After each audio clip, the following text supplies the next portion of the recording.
इस खाद को डालने से ही आपके मोगरा के प्लांट में ढेर सारी फ्लावरिंग होना स्टार्ट हो जाएगी। तो ये कौन सी खाद है, कैसे हमें अपने प्लांट में देनी है, चलिए वीडियो में बात करते हैं। तो वीडियो को स्टार्ट करते हैं। हेलो एवरीवन, कैसे हैं आप सब लोग।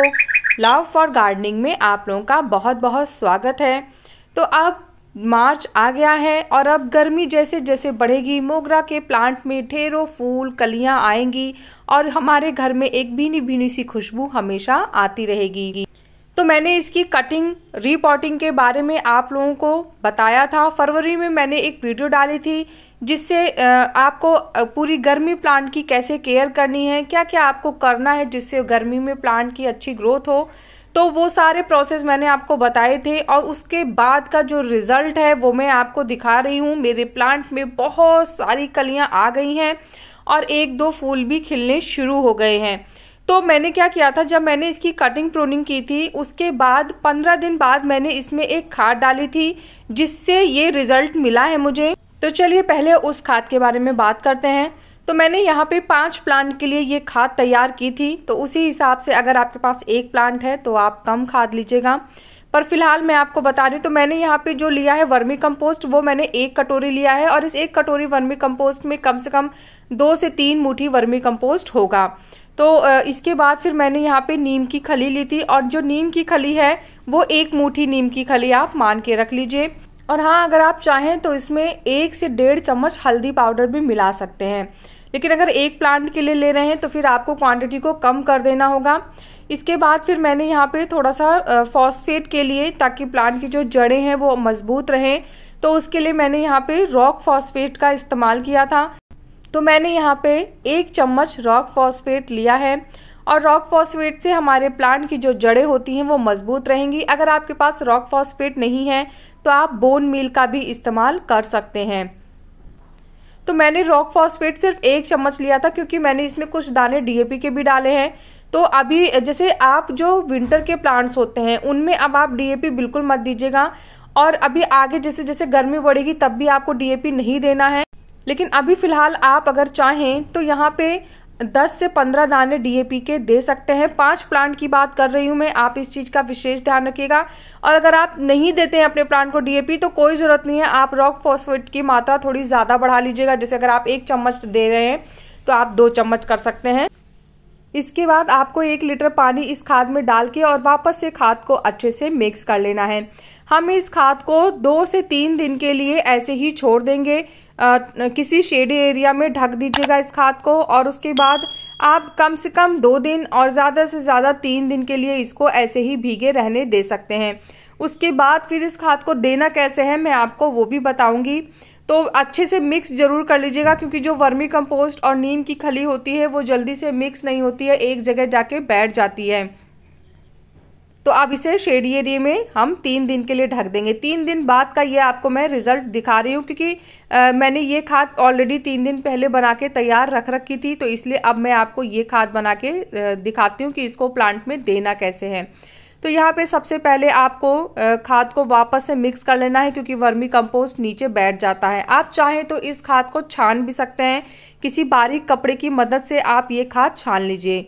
अब हमें इसे डाइल्यूट करके ही अपने प्लांट को देना है। तो डाइल्यूट कैसे करना है, चलिए अब इसके बारे में बात कर लेते हैं। तो सबसे पहले मैंने यहाँ पे खाद को अच्छे से मिक्स कर लिया है और उसके बाद 1 गिलास ये खाद मैं ले रही हूँ। फिर मैंने इसे एक खाली बर्तन में डाल दिया है।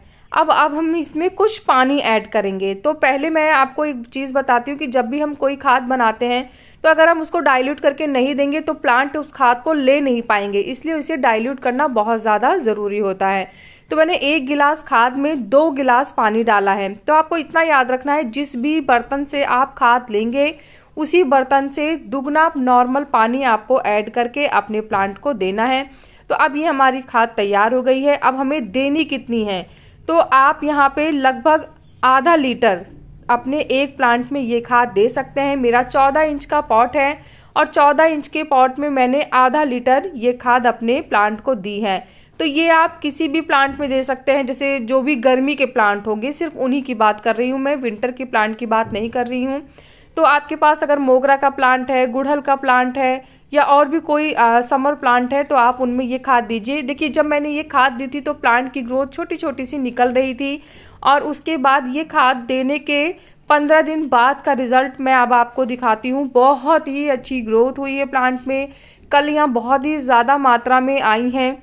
और जैसे कि अभी तो गर्मी की शुरुआत ही हो रही है, जब अभी इतना अच्छा रिजल्ट मिला है तो अभी तो काफ़ी गर्मी पड़ी है, और इसमें हमारे प्लांट की ग्रोथ भी बहुत अच्छी होगी और फूल भी बहुत ही अच्छे से आएंगे। तो इन छोटी छोटी ग्रोथ को बहुत ही ज़्यादा बूस्ट मिला और प्लांट की ग्रोथ इतनी अच्छी हुई कि मेरा जो मोगरा का प्लांट है वो काफ़ी बुशी हो गया था। क्योंकि ये देख रहे हैं जो आप छोटी छोटी सी ग्रोथ, इनको एनर्जी मिलेगी ये खाद देने से, क्योंकि वर्मी कंपोस्ट है इसमें हमने नीम की खली डाली है जो प्लांट की न्यू ब्रांचेस में बहुत हेल्प करती है। फिर उसके बाद मैंने यहाँ पे रॉक फॉस्फेट डाला है ताकि प्लांट की जो जड़ें हैं वो तेज़ी से डेवलप हों और वो ज़्यादा फूड हमारे प्लांट को पहुँचा पाएँ। और इसका जो रिज़ल्ट है वो आप लोगों के सामने ही है प्लांट्स में। मैं आपको दिखाती हूँ इसका जो रिज़ल्ट है कि इस खाद को देने के 15 दिन बाद मेरे प्लांट में क्या रिज़ल्ट आया है। तो आप देख सकते हैं, ये देखिए ये 15 दिन बाद का रिज़ल्ट है, और अब हमारे प्लांट में ढेरों कलियां आई हुई हैं। एक ही स्टेम में कम से कम 5 से 6 कलियां हैं और प्लांट की ग्रोथ भी बहुत अच्छी हो रही है। तो ये जो खाद मैंने आपको बताया है, अगर आपने अभी तक अपने प्लांट में नहीं डाली है तो अब आप इसे डाल दीजिए, और उसके बाद 15 दिन बाद फिर एक खाद और देनी है जो मैं अभी आगे आपको वीडियो में बताती हूँ। तो अभी फ़िलहाल मैं आपको रिज़ल्ट दिखा रही हूँ उस खाद का जो मैंने डाला था, और उसके बाद फिर मैं जो खाद देने वाली हूँ उसके बारे में आपको बताऊँगी। तो जब हमारे प्लांट में हमने खाद दी जो अभी हमने बनाई थी, उसके फिर 15 दिन बाद अब हमें वो खाद देनी है जिससे हमारे प्लांट की जो फूल है वो ज़्यादा मात्रा में आएंगे और जो कलियों का साइज़ है वो बड़ा रहेगा। तो उसको देने से पहले मैंने क्या किया है, जितनी भी सूखी लीव्स वगैरह थी वो सब मैंने प्लांट के आसपास से हटा ली हैं। इसके बाद मैंने मिट्टी की गुड़ाई कर ली है। गुड़ाई आपको जो मोगरा का प्लांट होता है उसकी कम से कम 15 दिन में एक बार कर देनी चाहिए।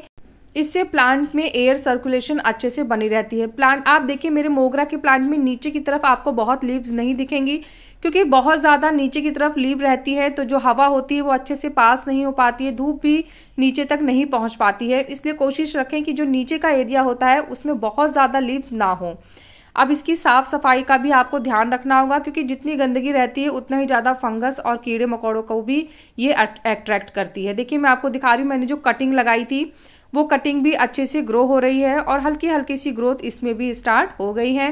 तो अगर आप चाहें तो मोगरा की कटिंग भी लगा सकते हैं। ये देखिए ऊपर की टिप पे भी छोटी सी ग्रोथ आ रही है, और मैंने जब इसकी कटिंग प्रूनिंग की थी तो उसी समय मैंने ये वाली कटिंग लगा दी थी और उसका रिजल्ट भी मुझे दिख गया है।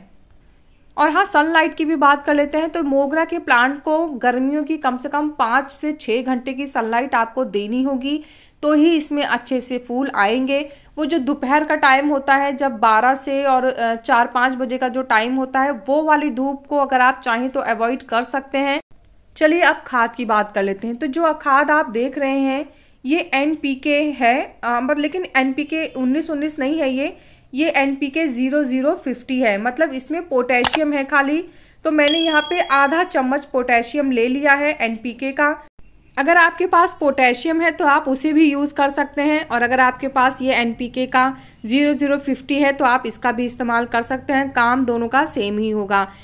देखिए आप सोचेंगे कि ये केमिकल खाद है तो इसको गर्मी में नहीं देना चाहिए। तो पहली बात तो क्योंकि ये गर्मी का प्लांट है तो आप इसमें थोड़ा बहुत केमिकल दे सकते हैं, और अभी जैसे जब मई जून की बहुत तेज गर्मी होती है उस समय आप अवॉइड करिएगा।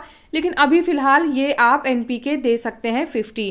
NPK 19-19-19 नहीं देना है, उसके लिए फिर जो खाद मैंने आपको बताई आपको वो देनी है। लेकिन फ्लावरिंग के लिए अगर आप चाहें तो यहाँ पे इसका इस्तेमाल कर सकते हैं 0050 का।